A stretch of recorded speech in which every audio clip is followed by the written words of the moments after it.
Welcome to Confessions of a Parent Coach. I'm parent coach, mother of four, and your host, Ann Kaplan. This is the podcast where you will learn that even for parenting experts like me, there is no such thing as a perfect parent, and that fabulous behavior and amazing relationships are right on the other side of that realization. If you're working your butt off to do right by your kid, honor yourself, and go beyond the BS around you, you are my person, and this podcast is for you. Full disclosure, I'm a sometimes potty talker, and we deal with the challenge of raising kids here. This podcast is for grown-ups, so stick your earbuds in and let's do this. Welcome into another episode of the podcast, everyone. And if you listened last week, you already heard me say that I'm surprised continuing my series on the Enneagram because the Living Enneagram in person here in Denver mini retreat that I did last weekend was such a hit. And it sold out like really early and all this stuff. And we will be talking about the bigger message, the greater, deeper invitation that the Enneagram offers us in terms of self-growth, in terms of even spiritual growth and connection. And especially, I'm going to talk about this here on the podcast today in terms of parenting. That's not necessarily a huge focus of my Enneagram offerings unless it is needed or requested, or, if that's what the people who are attending it really are drawn to. And so that's what I'm going to be talking about today, because this is a podcast all about being a parent coach and being a parent and all of the fun things that entails. And so, for example, this last week when I did the event, even though it wasn't necessarily officially on our agenda to talk about the juxtaposition of the Enneagram and parenting, it came up because guess what? Most of the people who come to my stuff are parents. Most of them are moms, some of them are dads, but most of them are parents. And so the question came up as we're exploring ourselves and learning about our types, we start to realize, like, holy cow, like this is who I am in the world. I can't deny it any longer. And that's a big deal for the people I love. I'm impacting the people I love, especially my children, by the ways in which I am still stuck in my patterns, identified with my ego and my personality, and what do I even do with that information? Like, how do I even handle the fact that that's true? And then what do I do about it? And that question came up. And so we're going to talk about it today on the podcast. So, confessions of a parent coach, right? I need to confess to you several things around this topic. The first is it was definitely a bitter pill for me to swallow myself as a parent as I learned about myself. Like, I remember finding out my type. Man, how long ago was that? Let's see. Gigi is 17, so probably like 16 years ago. I started working with the practitioner that I'm still working with today, and it was one of the very early sessions that we had together where she was like, "Have you ever heard of this thing? I think you might want to check it out." And got back to her right away after looking into it and being like, "Yeah, I zero doubt I am a type 1." And that is my type. And then reading more and more about my type, I have a very strong memory of sitting in my basement, because that's where my desk was at the time, in front of my computer, and just reading all of the information about it on the Enneagram Institute's website, and just being devastated. It felt like I was almost being given a death sentence or something like that. And I was so consumed with shame because the things that I was reading about, the anger of the one, the judgmental criticality of the one, the quick, way of, you know, um, sort of scolding and lecturing and disciplining, the rigidity, the black and white thinking, the quickness to condemn. I couldn't deny it. Those were all true things about me. And because parenting was hugely prominent in my mind at that time, I had 3 very young children. And also because parenting is just like being a good parent is obviously a massive important value of mine. Hot take, right? I must be the only parent who cares about their parenting. No, but I definitely feel like I probably have taken it to a further degree than most parents do. But either way, like I couldn't help um, but apply and think about the meaning of all of the stuff I was reading in terms of my parenting. And it was a really big deal. I wept. I literally sat in front of my computer and wept. So that's my first confession for you was just, all of the stuff that I'm talking to you about today, I was not able to do in the beginning. I wasn't able to accept who I was and just not be reactive to what I was discovering about myself. That came later. And so if you're learning about your type and feeling like, oh my gosh, how could I ever, go out into the world and be okay with myself or whatever, I get you. And it's really reasonable to be feeling that way. And also, I encourage you to stick with this work because it's not your forever place. It is possible to get to a place where you really actually not only accept who you are, but embrace who you are, have compassion for who you are, even celebrate who you are. And in so doing, become a better version of who you are, which is a huge gift for your children. So that is possible. And also, it's not necessarily possible right away from the beginning. Um, and the other confession I have for you is that sometimes it's hard for me to remember that with my clients who are just learning that. And I always want to just kind of like relieve them of that and be like, no, no, no, no, you should look at it this way, which is not helpful. You have to be where you're at with this stuff. So like what happened on the retreat, this little mini retreat is what I'm talking about. When I'm talking about the retreat on Sunday, what I mean is it was a mini retreat. It was a half day. Everyone came in the morning. We had brunch. We got to know each other. We got to look in our gift baskets and find a really cozy spot in our space to settle in. We did some really great centering meditations. And then we talked about the Enneagram. We went around the Enneagram. We talked about the history and origins of the Enneagram and the bigger sort of like concept and philosophy behind the Enneagram. Talked about the types. And then we also went into some of this like transformation work that is sort of available to us, this opportunity we have to engage on a deeper level with the Enneagram. And then we also did like a nice closing activity. We talked about next steps, like all of that. All just a half day experience. So that's what I mean when I say retreat. When you hear me talk about the big retreat in the fall, that is a 4-day immersive experience in a beautiful house on the lake up in northern Michigan. We're surrounded by fall colors. We're doing stuff like what I just described in the mornings, and in the afternoons, we're having amazing excursions, going for hikes, doing creative activities, visiting the town, maybe going shopping, having massages. It's very, very magical. So that's what I mean when I say the big retreat in the fall. That's what I'm talking about. And when I talk about the retreat that I just did on Sunday, I'm talking about this half day beautiful experience. So what came up during the mini retreat on Sunday was this question. It was such a beautiful question. I can even just like picture the person who was asking it, where she just basically was just like, what do I do with this? Like, what do I do with this information? Like, I'm a mom. I can see, the more I'm learning about myself, I can see how I have shown up in my parenting in ways that were less than ideal. And I can even go further and say in ways that harmed my child.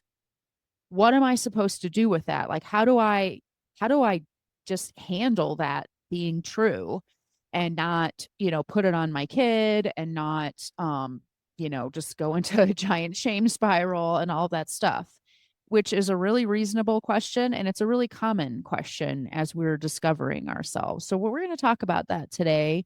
And we are going to talk about how do you go about interfacing with your child around this information, and what the invitation of the Enneagram is around parenting. Because it's true, like people one of the things that's like a gut punch but also weirdly a relief with a lot of my clients when we start working together is I will just say straight up to you, probably in ways that nobody else ever would, you are hurting your kid. We all are hurting our kids. That's not up for debate. It's not possible for you to exist in this world and not impact the people around you. And because you are imperfect, you are impacting them in imperfect ways. That's just true. I don't need to even know who you are to be able to say with 100% certainty that you're hurting your child. And that's like, damn, why would you say that? That's so mean. But it's also just, I happen to operate under the philosophy that if something is an undeniable truth, it's kind of supposed to be that way. That's just kind of the way the system was designed. So we don't need to try to make that not true. We don't need to fix it because it isn't broken. So, so I'm going to put that out there right now. You are hurting your kid. And I even wrote down a few examples, like depending if you know your Enneagram type, you might hear yourself in some of this stuff. So I can start with myself. I'm an Ennea type 1. That's my type.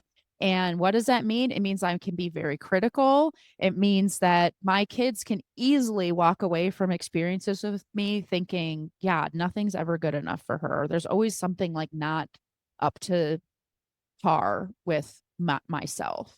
This feeling of, no matter what I do, there's always room for improvement. And, when I was younger and my kids would say, like, gosh, you seem really resentful, or like just recently, the other day, my daughter said to me, like, you're really quick to get frustrated. When I was younger, even when I knew my type, but I hadn't really done a ton of work around that type, I would be defensive. I'd be like, I'm not frustrated. Like, I'm not quick to frustrate. Like, I would be defensive about it. Like I couldn't handle that was true about me. But it is true about me. And if my kids feel that I'm judging them or they feel that things aren't good enough, that's not in their heads. That's a real thing that I'm putting out into the world. And I can definitely tell you that the longer I've done my work on this stuff, the less I'm putting that out into the world. But that's the vibe of a 1 sometimes. And there's no getting away from that. So that impacts my children. Having a mom who is constantly striving for better and trying to inspire other people to strive for better, that leaves a mark, and it's a real thing. It's a flavor of our family because I'm, obviously a huge influence on the vibe of our family. And so it may probably affects them in really great ways, and it definitely affects them in really painful ways too. Um, let's see. I'm not going to go through all 9 types, but let's see. What did I write down? So my husband is a 2. Mike is a 2. You might have heard him on the podcast before. 2s are the helpers. They care so much about being loved and earning love from the people around them. They can accidentally help too much, give help when it isn't actually wanted or requested. And then also really hope for some sort of affirmation or validation in return for that help. So you can imagine that having a parent who has that setup and isn't super healthy with that setup can wind up being too solicitous. They can wind up rescuing their kids when that's not actually great for their kids. They need to stand on their own 2 feet. And then also, it really sows the seeds for codependency between parent and child. Because if the parent is doing all these loving things with the need for some sort of love in return, we are setting up a really not unconditional love vibe for our kids. So you could see how that could hurt a kiddo. Let's see. Let's say you're an Enneagram type 6. 6 is called the loyal skeptic, and they are super supportive and super helpful, kind of like 2s, but there's this underlying vibe of worry or anxiety or fretting or nervousness around it. 6s tend to be prone to having anxiety. And so kids of 6s often feel like they're being raised by a worrywart or a pessimist, or someone who's just always planning for the worst case scenario. I actually was working with somebody recently who was a 6, and she said it's kind of like a joke in her family now, but like wherever they go, she has like every possible thing in her purse. Like she's the mom that has like all the band-aids, all of the cough drops, all of the like possible needs for like Tylenol or ibuprofen, all of the just in case stuff, the water bottle just in case, the sunscreen just in case, an extra sweater just in case. that's amazing in so many ways. And especially when you need a band-aid and the 6 is the only one who has one. But also, it's important for kids to kind of go out in the world and take some risks and not have a safety net and, all of those things. And so not having that, it definitely impacts those kids. Being raised by an anxious parent is a challenge. So, there's an example of the quote unquote hurt or harm that can be done to a child by just that personality type as a parent. Let's say you're a 9. My husband was raised by a 9, and they had this common language established between them when he was a very young boy that was basically talking about mom going away. Because 9s, when they feel overwhelmed with emotion or overwhelmed in any way, their sort of way of dealing with that is to kind of withdraw and sort of disassociate. And so they they're present, they're there. It's not like my husband's mom was physically gone from him. She was with him, but she wasn't there. And even as a little toddler, he could tell that she was checked out and not connected to him. And that's a really, really hard thing for a kid, because if your mom or your dad or whomever, if your grown up is really just not there, not present, you're doing the work of a child of trying to form an attachment, but you're trying to attach to nothing, to a blank canvas or a mannequin almost. And so you can imagine that that can be really harmful to a child.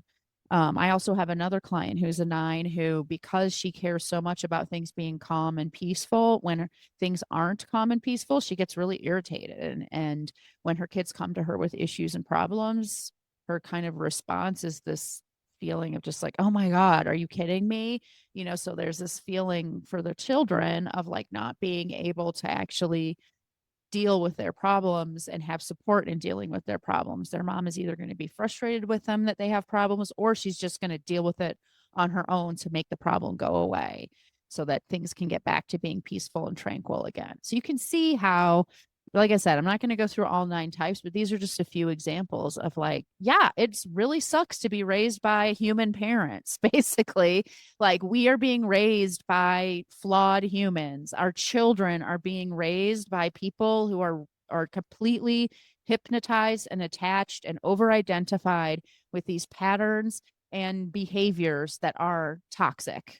That is true. And I'm going to say it until my lips fall off, until my dying day. We are hurting our kids. So let's stop pretending that it's possible that could ever not be. It's not possible. So now we're stuck with, well, what do we do with that? And the thing that I told this mom when she asked in Sunday's mini retreat, and this is what I'll tell you right now, to me, the most powerful thing that the Enneagram offers us is self-awareness as parents. Like, always people ask me like, well, how can I use the Enneagram in my parenting? Can I like figure out what type my kid is, and then I know how to like respond to them and stuff like that? If you get that gift, congratulations. It is really transformative. And we probably will not know our kids' types until they're in their teens. And even then, we might not know, because not every teenager is interested in figuring this stuff out. And it's really hard to figure out someone's type who's not interested in figuring out their type. So it's a really, like, I don't know, 25% of children who are being raised right now, it's possible to know what their type is. So we can't be using the Enneagram in our parenting in that way.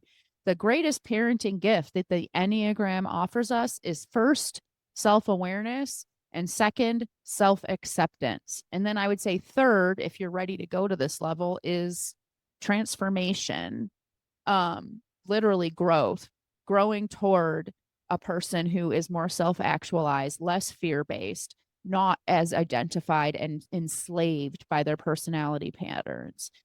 That is the gift to our children, is to have healthy, whole parents. And the Enneagram is a really great way to do that. So we don't need to deny who we are or try to change who we are or fix who we are. That's not actually helpful for kids at all. It's about understanding who we are and then accepting who we are. And the example I gave, and this kind of segues into the next point I want to make, which is like, how do we repair without putting all this stuff on our kids? Like, when I realized, oh my gosh, this, I can't deny it. This is how I'm parenting. This is what I'm doing to my kids. What was my first thought? I need to be forgiven for, I need to not do this anymore. And I need some sort of reassurance from my children. And since my children were young, I also wanted it for my husband, since my kids couldn't even talk, some of them.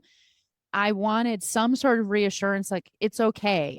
I forgive you, or actually you didn't hurt me, or whatever. It's like I had all of this awful emotion that I needed to go away by getting something from the people I hurt, basically.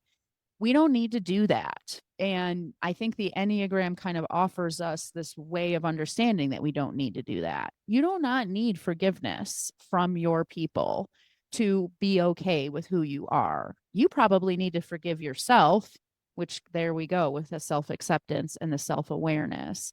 But the example I gave from later on in my work with the Enneagram is a conversation I had with my kid when he was like 16, where he basically told me, these are things that you did and they really messed me up and they weren't okay.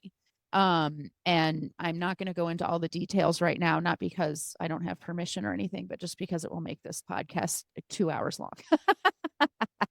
But he confronted with me, you did this, you did that, and it really messed me up. And it was not cool that you did that. And, what would I have said in the past? Well, I didn't know it was going to hurt you, or I thought it was going to be helpful. Here's all the reasons why I did it. Basically defending myself. But because I had done the work I have done, I was able to just say, yeah, that was really fucked what happened to you. And I did it to you. That is very true.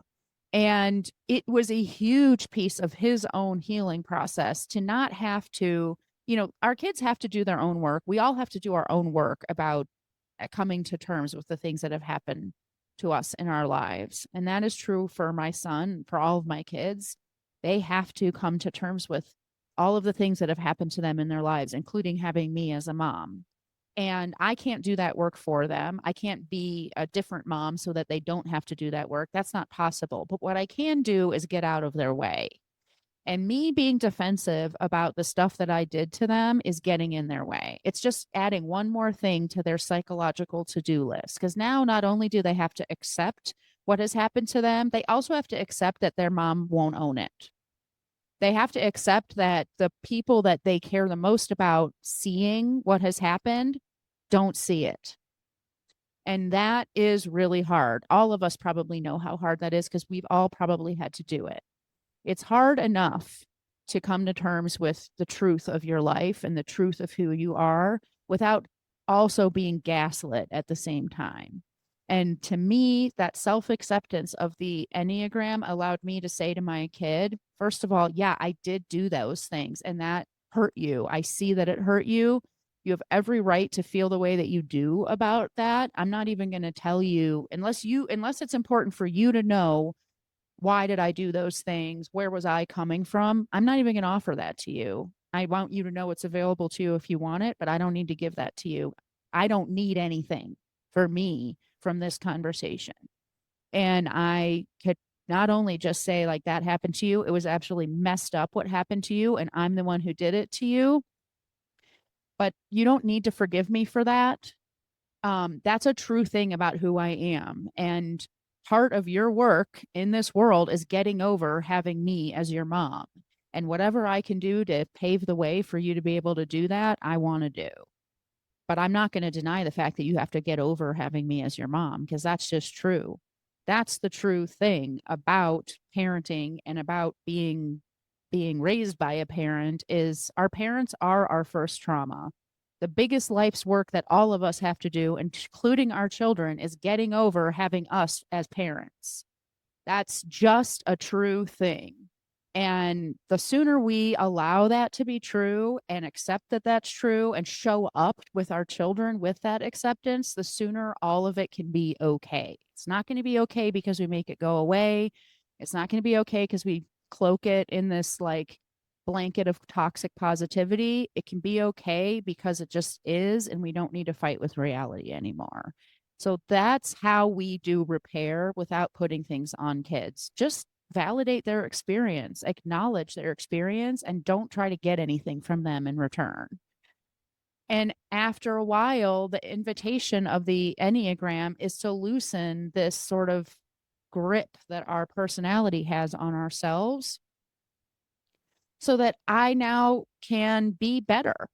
Not because I have to be better, not because I can't handle being worse, not because I just can't, accept who I am, but actually the reverse. Because I can accept who I am, I don't need to be defensive and angry anymore. Oh my gosh, that's like one of the biggest traits of the one is defensiveness and anger. All of a sudden, I don't need to defend myself.